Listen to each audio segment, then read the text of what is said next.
Be Yeah. courageous. We'll jump on in. So Penny, great to see you again. Thank you for being here. I'm going to explain a little bit what here is, because it's a sort of unusual conversation that we're going to have. And then I'll ask you to tell us a bit more about who you are, and then we'll jump in. I have been wrestling with the notion of how to effectively interview non-human stakeholders, which is one of the distinctions of this materiality process. Typical materiality, we talk to a lot of humans and we ask for their opinion, but it's been my feeling that we're missing sort of non-human element, which is pretty big and important when we do materiality assessments. And so I've also been learning and listening to others, including you and your amazing podcast, to understand maybe what's possible or where there are some ways forward to gain greater perspective beyond the sort of human at the center. And so this conversation is just to explore, what does that even mean? And how could that happen? And what might elements of that look like for a materiality assessment as I'm proposing it, or broadly beyond that? So that's what we're going to do over the next kind of half hour, 45 minutes. And before I go too much further, be great to hear from you. Who are you, Pevi?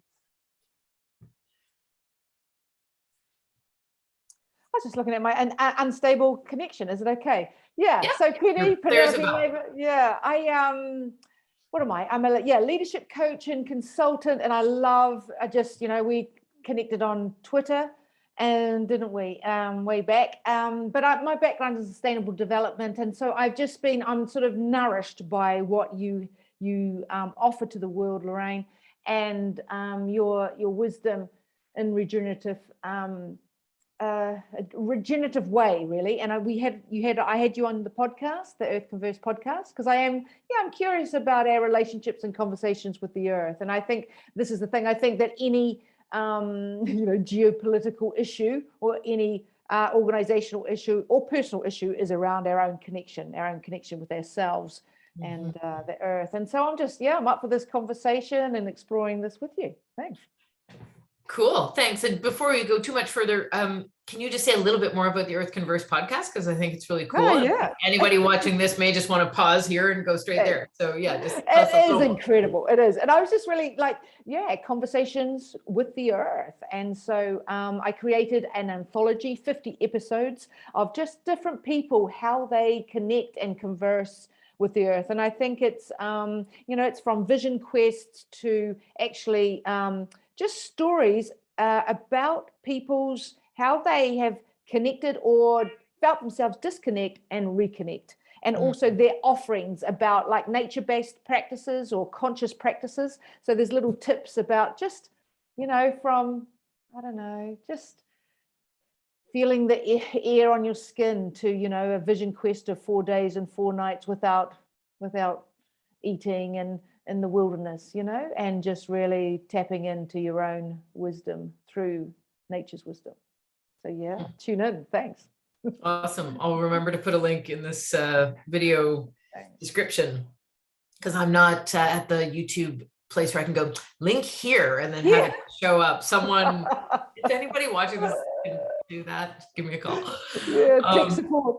Yeah, cool. Well, it's great to have this conversation, and I'll remind myself how we got here, and then we'll just jump in, which is that I have been prepping the prototype materiality assessment, where I'm beginning with Google, and more on that probably in a separate conversation, although we'll keep that thought bubble present here.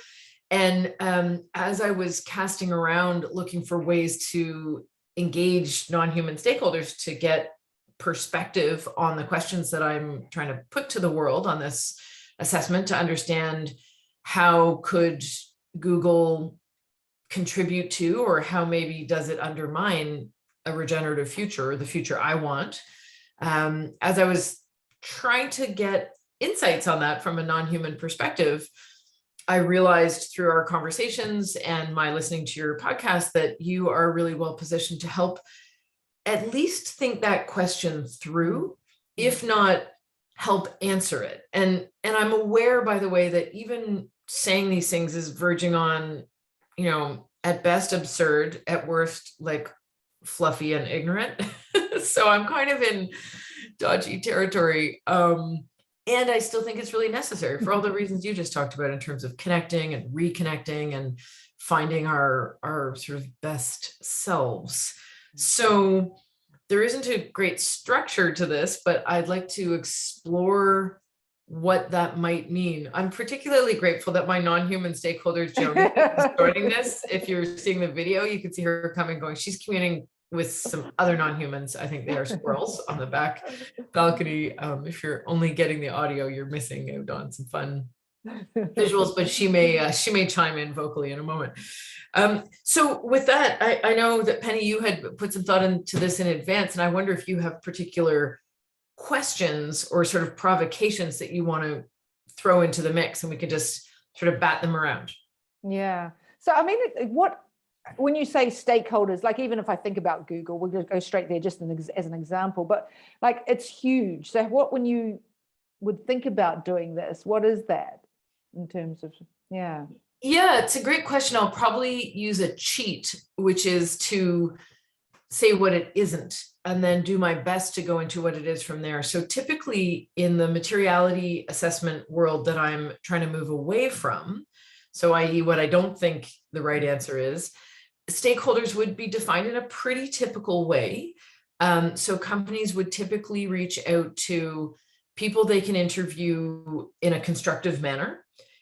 So even though a company may have stakeholders who are sort of antagonistic or, activists in some way, or they may have stakeholders who are really important, but quite distant or remote, so not practical to sort of hop on a Zoom call and have a conversation with. But we might typically look at customers, suppliers, communities, employees at different levels and or different regions, and users of products, which may be different than customers. So Google's a great example. Their customers are in large part, they're advertisers. So companies or entities who purchase advertising, but Google's users are people like you and me who do Google searches or use Google Docs, etc. So in the typical conversation, we would see even diagrams of, different stakeholders that kind of go around the wheel with the company in the middle, and then all those stakeholders kind of hubbing and spoking out into the different stakeholder communities. When I understand the possibilities of a different kind of materiality, one that's based in reality, to be really honest, I just dissolve all of those categories. And I think more along the lines of, well, what does the regenerative future look and feel like, as best as I'm able to imagine it, and as you are and others are? And then what role might Google have in that? And who and what is in between the company and that future? And it's for sure not only humans, right? Like, because we're supported by this very complex dynamic biosphere with infinite species, and not even species. We've also got other like geological entities and waterways. And so I'm afraid that's a terrible answer to your very honest and straightforward question. How do we define stakeholders? I actually am inclined to sort of not even define them and allow the perspectives to emerge that need to emerge.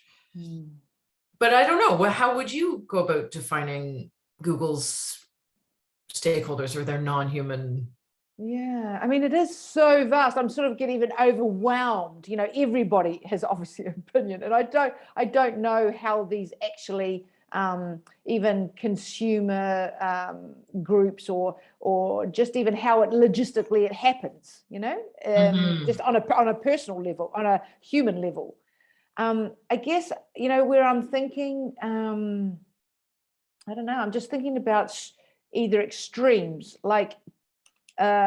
Whether if you're thinking about a regenerative future, or where you've got indigenous voices, you've got ancestors, you've got future ancestors, you've got or I don't know, I'm just sort of like where let's regenerative future, somebody very peaceful. So I'm just thinking about like literally some monks up a mountain. Would you like to enter into them as a Google stakeholder?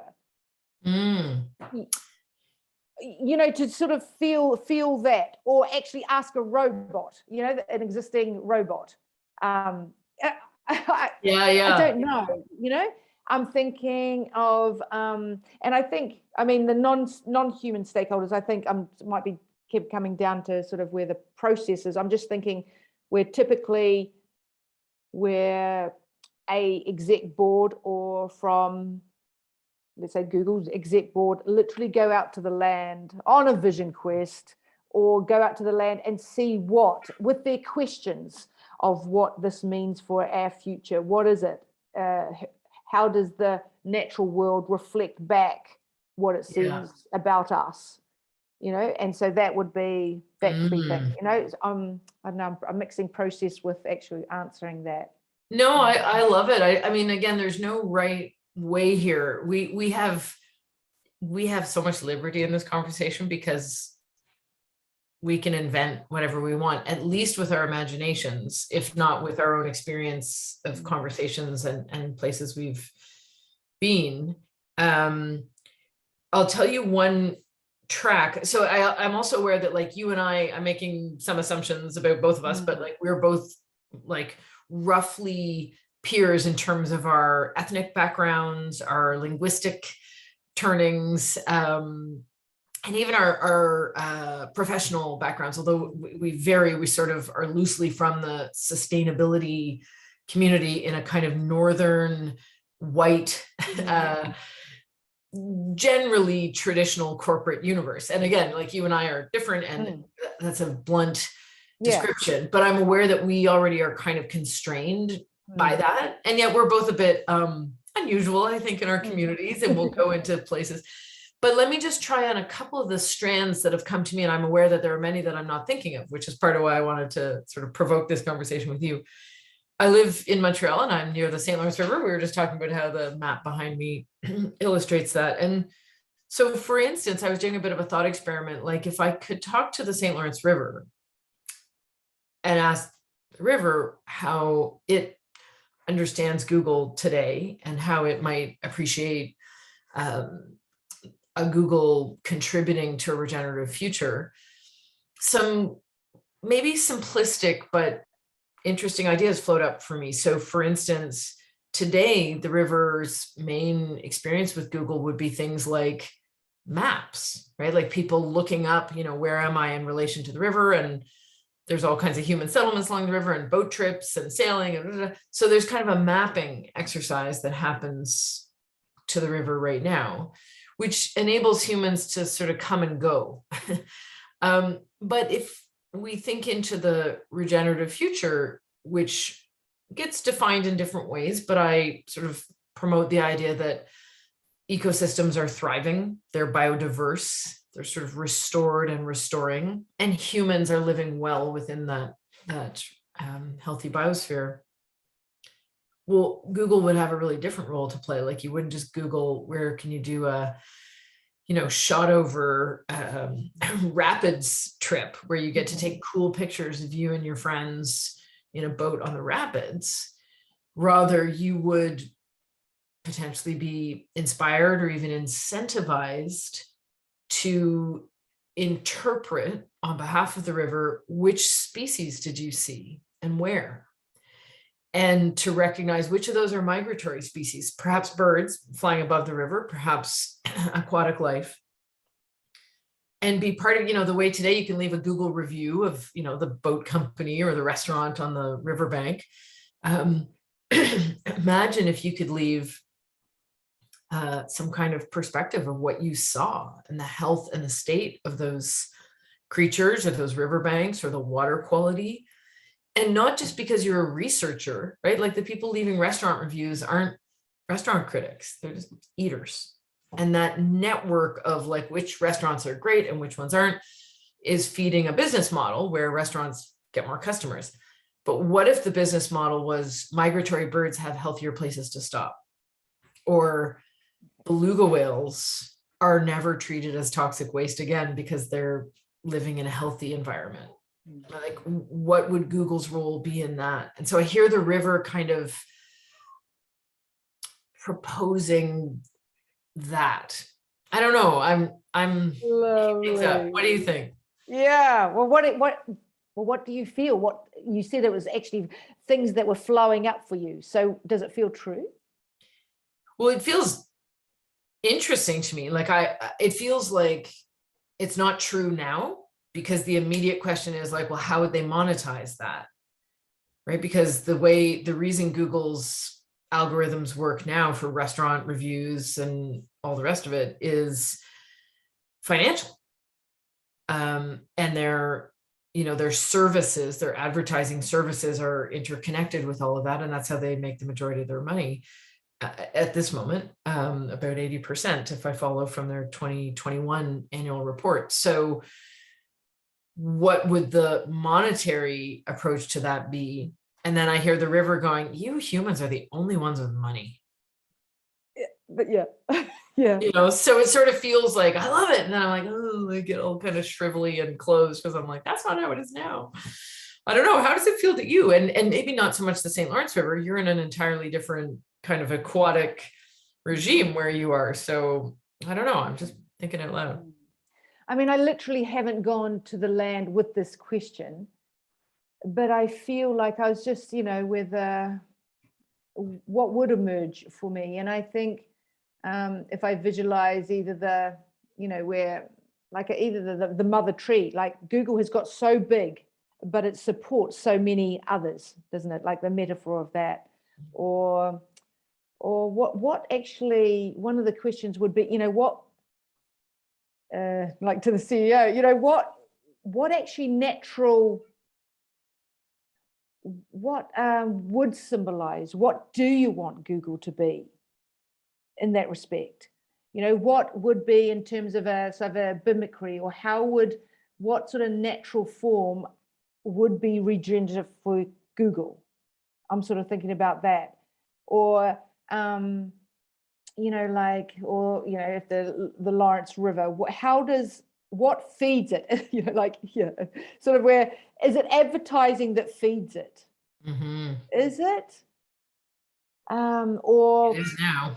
Yeah. What else could be possible in terms of regenerative? How could that business model turn on its head, or what would else feed it? Or how could it, I don't know, in terms of multi-species, what would that collaboration look like in a new Google?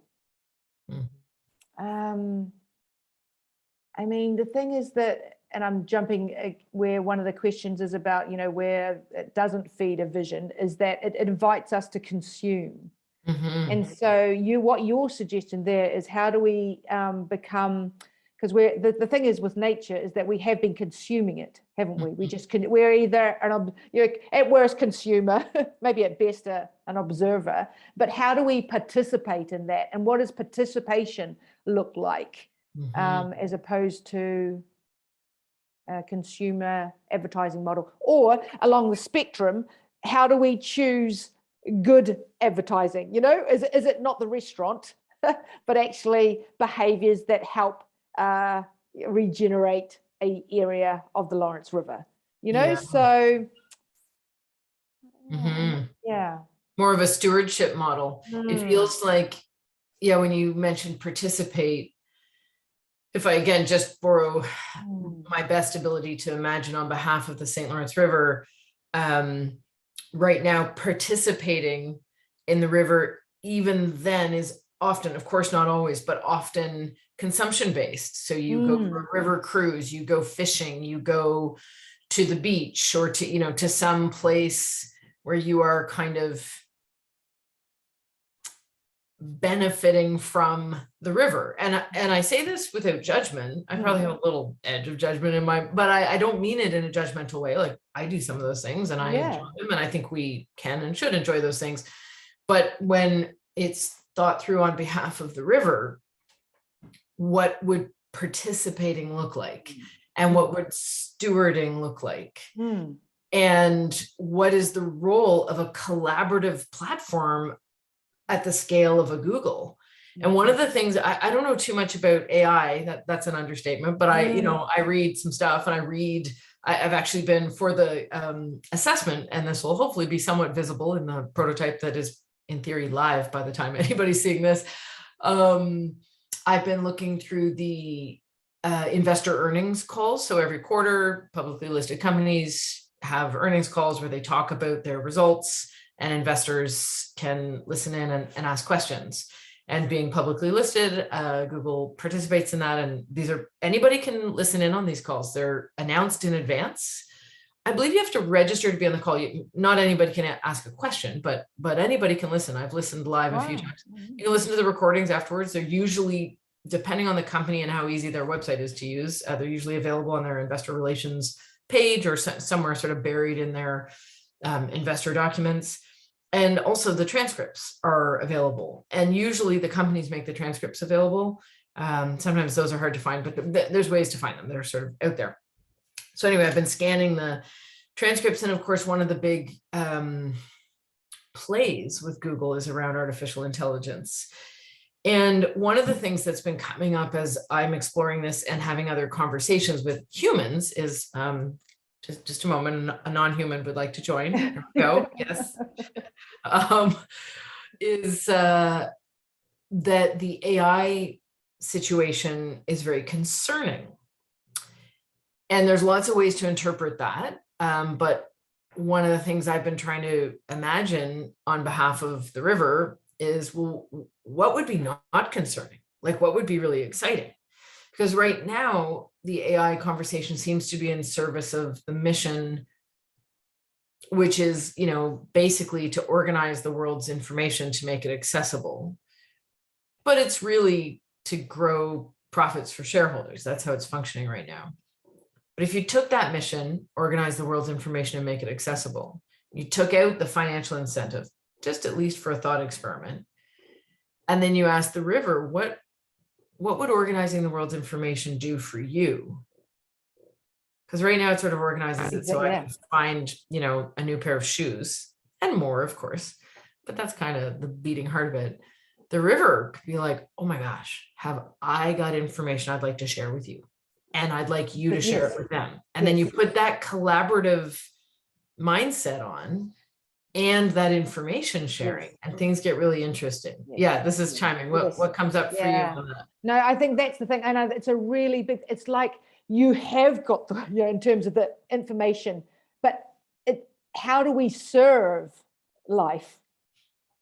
That's the big thing. It's sort of what we've got more information than we ever have access to. And still, this is the thing. And I do think, whether how can Google reflect back society's issues about how it can organize that information to serve our forests, our trees, our waters, our beings. This is the thing. I really, that's the value of it. Because it's I went to a future conference a couple of years ago, and they said, what's really annoying is that they've got so much data on us, but why do we still get bad customer service? And there was a time when a colleague and I were trying to leave Sweden and get to Amsterdam and we missed a train and then couldn't get a flight and what have you, blah, blah, blah. And we're both sitting in the taxi trying desperately to find flights and hotels. And if they sort of match, I always had this point, why didn't anybody ring us up and go, it seems to you've got a problem. Can I talk to you about your problem? So there's something about they have it. So why not offer it back to who needs it? And I really do believe that the river would ache for, the trees would ache for what we actually know and how we can actually help them. I really believe that. That, I think, comes again to that stewardship piece. And I mean, one of the things I want to keep open to, and sorry, I have this cat who's very interested in some things that she's not really welcome to here. So flashing back to conventional materiality, the object of the game is usually, at its simplest, it's inform the transparency process. So a company assesses what its most material issues are. And, if human rights and climate change and soil health are among the most material issues, then its ESG reporting will mostly be sure to include those. Whereas if, employee health and safety, diversity, and, other issues they're on the radar, of course, absolutely necessary from a kind of functional and good housekeeping perspective, but not the things stakeholders are clamoring for, then they're less likely to put a lot of time and real estate to that in their reporting. So that's sort of the main purpose of reporting. But in more sophisticated cases, or more, I'd say more evolved cases of using materiality, the idea is that it should inform strategy, right? So if you get a lot of stakeholder input and perspective around issues of relevance pertaining to the environment, society, and overall governance, then you can change your goals, right? You can think about your performance and your policies, etc. And I've kind of decided, at least for this round of thinking about materiality based in reality, to actually not think about guidance or advice and informing strategy, because I think that's part of the trap we have of like, well, what's the answer? Well, what do we do? As you say, like, we have so much information. What are we supposed to do with this? And I feel like this is more of an exercise in terms of listening for the questions or listening for the possibilities, because it's like literally not my business to inform Google. Joni, this is too much, really. I mean, no, she's fine. She's fine. Come on. Yeah, it's because I didn't finish my lunch, and a little bit of it is right here. She's like, oh, her nickname is Scavenger Cat. Here, Jones, just say hi. Be true. She was a street cat, and she learned to pick up scraps along the way. Forceful. Yeah, exactly. So I say all that to say it's tempting to want to get to conclusions like, well, what should Google do about that? And I kind of wash my hands of that, and I'm like, I don't know. I mean, maybe ideas come up, but what you're bumping up against, which I feel is really important to this wider stakeholder listening exercise, is the stewardship notion. Like, not just not destroying, not extracting, using up, but actually participating in some kind of symbiotic way. And I'm curious, when you guide I know you work with a range of people, you collaborate in different contexts. So if you were to imagine how you encourage your people that you are collaborating with to connect with their sort of wider world, with the land or with some non-human element, do you have sort of points of guidance you offer about how to approach that? Yeah, I do. Yeah. Yeah. I mean, it's all very sort of ways, isn't it? Like, I think, and I suppose a natural way is just to sort of, because, and it sort of links back to Google, like Google is about information and technology, whereas actually the best thing, it's sort of like the best thing also is to tune into our own wisdom. I mean, is it like a slight criticism of Google because it's encouraging our external sources, whereas actually, as much as that's an advantage, the disadvantage is we disconnect from our own wisdom. What do I think about that? So I like, whereas why don't I pause and think about my own answer before I Google, for example, like literally that. What do I really think? Because we give away our authority so quickly to others and our wisdom. So so that's one. I think it's to also, like, if you do have a question, like, what are we, what is the future? What does the future want? To go out to the land with that question, and it's a very intuitive thing. And it's like Emerald, my guide, she talks about, it's a slight turn of the head, this sort of way of interacting with nature. It's just a slight change of perspective. And I think, I talk about this on my Earth podcast about how to do it. Like it is really to suspend belief and judgment about doing it. So you and it can be very simple to even looking up, if I think about imagining the future, who hasn't looked up to the sky, and dreamt? So it can be easily that, just literally being with yourself and in any space. It doesn't even have to be outside. We're in nature right now, aren't we? It's all relative. Totally. It's a spectrum from raw to processed. Yep. But obviously, the wider we go, and Pascal said all of humanity's problems are his inability to sit alone by himself in a room. So I think, it's learning to be with ourselves, and the more that we can be in the natural world, that's a natural self-regulator, that it helps us access our inspiration, connection, and belonging. So it will, if we do have a question and have that sacred solitude and silence, the world's always mirroring back to us, isn't it? There's always signs and symbols.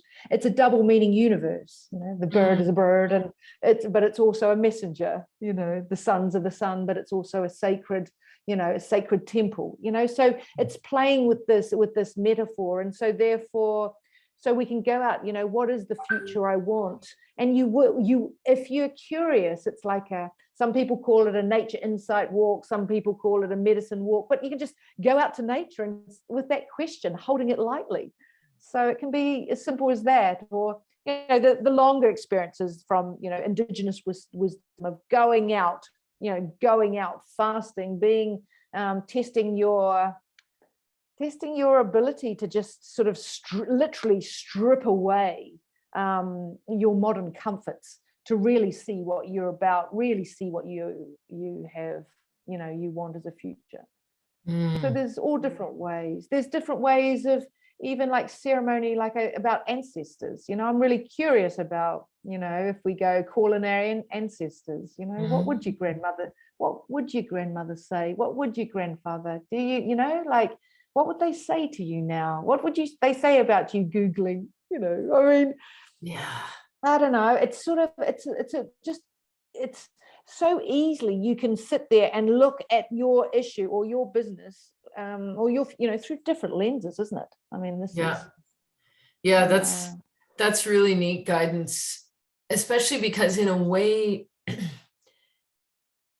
well, you offer a number of different permissions there. So for instance, that double meaning piece, it's like, you don't have to assign one meaning. It can come with multiple meanings. There isn't an answer. And the idea of asking through that lens of what our ancestors might say, I think also offers a permission to say, okay, I don't really speak river, but I do speak English. And my ancestors spoke English too, not all, and they're, and different English, but it helps bridge into a world that I'm not actually in, but yet could have access to. And then it's a reminder, well, we're all kind of in the exact same world. There only is everything all at once. It leads me to another question. I don't know if this comes up in your quests or with your people. One of the, I guess, dimensions that I've been, I think, quite self-critical about. So I've been trying to think of does this even make sense? Do I, how do I even do this? Is around a degree of localness versus universality. And so, for instance, the difference between pondering on behalf of or in some kind of communication with the St. Lawrence River, which is quite a mighty river. it spans hundreds of kilometers, hundreds of thousands of cubic tons of water. It's just a massive, massive river. versus the island of Montreal Mm. within the river versus the little piece of shore where I live quite close to the river, versus the footprint of my home, or, and I'm in an apartment, so that, versus, the biosphere, or Earth. And so I'm curious if you have a point of view on whether or not it matters how small a patch we're really talking about or talking with, and why, sort of how you think about that.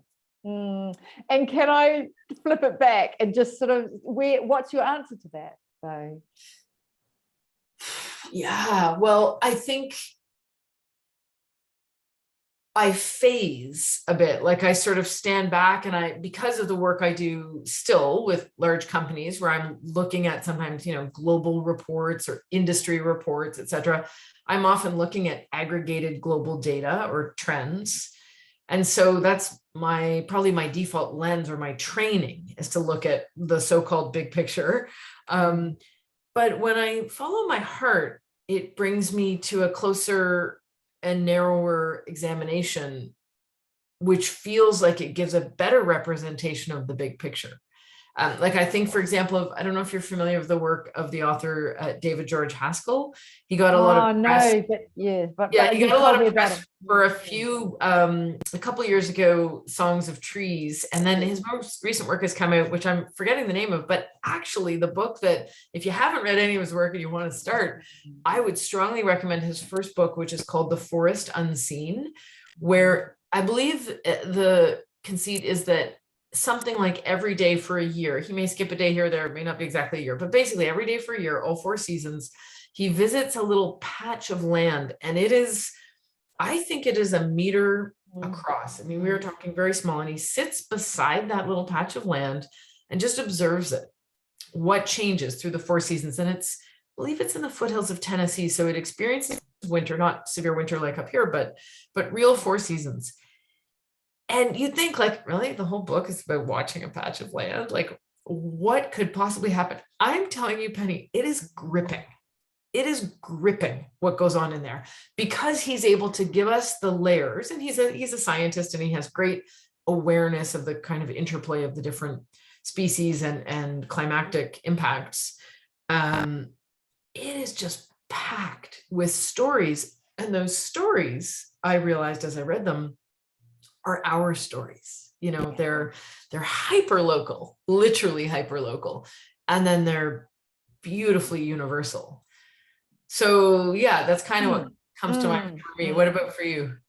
No, but isn't that the thing? Isn't it like, what is the axiom, like, in terms of, in a in an atom, there's the universe, or or that lovely poem. What's that poem about the dandelion? All I needed was to be in, just have a flower in my hand, just observing that. I think that's the thing. Or an hour in silence and is in nature is like a lifetime. Like it is that, isn't it? It's just it's the micro and the macro. And I think, but what comes to me is that attention, isn't it? Like, what's your intention and what's your attention? It's all there in a way.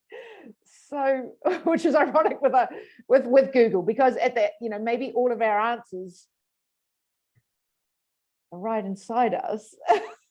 Yeah, we are the Google. Yeah, so it's a bad business model. You know what I mean? But so I think if we were, in terms of a practice, you could go anywhere. You just, in terms of that non-human world, you just turn your head slightly and you see something, and you could engage in another stakeholder. But it's whether you can. I think, I don't know how, one of the questions I had about you, even like where stakeholder interviews, how often it's just a one-to-one conversation, but actually as a facilitator, and you know this, that, if you get into like a circle, it's the conversation that happens in between the spaces of people talking, and there's something that happens at a collective energetic level, and capturing that. What does that mean in terms of a conversation that can feed into the into any reporting or any offering. So there's just sort of the mystery or the magic that happens that we can allow for, that is real. Yeah, I love that. Oh, this is such a big topic. I'm mindful of the time and that we're gonna hopefully have a follow-on conversation to this, but I'm wondering, just in the semi-bounded construct of how to have these conversations, if you have any sort of, I don't know, closing prompt for me, for us to think about, like that turning your head just a slightly different way feels like the key. But are there other sort of nuggets you want to tuck in our hand to go forward to have these kinds of conversations? Yeah. I do like, I think I would talk to my Ray Hillis. He's a guide, and I've interviewed him twice on the podcast, and he talks about actually, like, the consensual reality and the multiple, and what we've agreed to, and the multiple realities. So I guess, isn't it? It is just literally, we've got so many biases that channel a particular view. So I guess at some respects, how can you bring in that diversity? And there's millions of perspectives, but I don't know where I'm going with this, but it's all possible. So I think it's about it's trying to release ourselves of judgment, and release and open the door of possibilities of different ways of thinking and seeing and feeling. I mean, this is the big thing. I mean, for me, like the technology, we're growing in technology, but we're detaching from our own bodily wisdom, so we're not tuning into our own intuition. So there's that tension there. I think there's something about what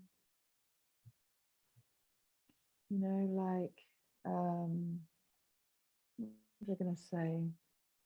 Oh, like AI. I do want to say, even like AI, like there's something about benefit of AI. I do like, actually, a positive thing about AI is that deep down us humans know that actually we don't actually have to do, there's some menial tasks that we don't need, which can liberate us to go and plant trees, go and write poetry, go and be creative. So there's something about that, what it can liberate us to do. And so I just think, suspending belief, being curious and playful around it.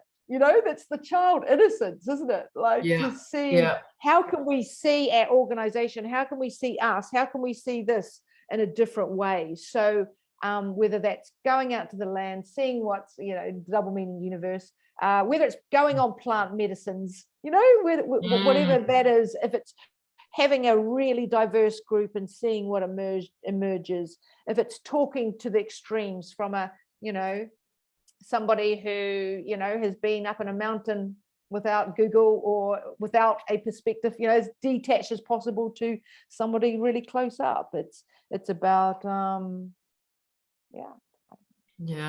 love it. Actually, you just touched on something there that I feel like is a great place to hover and maybe close, which is this notion of attention and intention. When you talked about AI, the possibility to free up our time, to liberate us, to create more poetry. I love that. And if the intention is to organize the world's information, to what end, right? Like, I sometimes, I'm looking at my desk in my office area and I feel like it's pretty organized. It doesn't scream hyper organization, but it doesn't scream total mess. I don't feel like organizing my office is a worthy end. I feel like pursuing conversations like this, where we have the potential to unlock positive outcomes for the biosphere and society, whether or not that happens as a result of this conversation, we'll probably never know, but that is my intention. And so organizing my office so that I can find my laptop, get plugged in, have the modem work, have enough of a space for this cat Yeah. to come and find me. That is the intention. And so what I'm finding that I want to explore more with the non-humans out there is like, almost like, what do you think about Google's mission to organize the world's information? Like, how do you feel about being mapped? And what does that mapping allow? And, or what does it prevent? Or kind of encourage and then therefore discourage, because our attention goes towards, and I, you know, as somebody who loves maps, I've recently realized that maybe my love of maps is actually that Western Northern compulsion to organize information. And Google is like the ultimate realization of that. And that in and of itself isn't necessarily a bad thing, because when I did a 5-day run along the banks of the St. Lawrence, it was really helpful to know where I was. And this map was seminal. But if it's to figure out where the next place to drill for oil is, there are potential benefits to that, but there are obviously potential pitfalls. And so what happens when I let go of the imperative to organize information? What becomes possible? I don't know. That was a bit of a riff. Any sort of No, I love that. But that's the thing. And you know, where, you know, this sort of where I think the seeds or the birth or the DNA of a company is really interesting. Like what is and what needs to evolve. Like they may have started at that, but in terms of what really will serve life, is that the still mission? I think of, you know, where, I do think of that. I think of, and where, I don't know, where I went, like some of the Google Maps, it's because of the technology of, you know, GPS. Really, that technology came from trying to find who to bomb, or, you know, like it's all else. There's so much that's sort of where there's a dark side to the birth or of our technology. And I think so there's some, and we call it like early imprints in our own, in a human world. What are those little early imprints that the seeds that have affect who we are as people? So what are the seeds of an organization that affect their evolution and who they are? I think that's interesting. And organized. I just was like the lost. It's actually lovely to be lost. You know, I turn off sometimes Google. Like it's like I don't want to use Google Maps because I just want to get lost. You know, like embrace the mystery.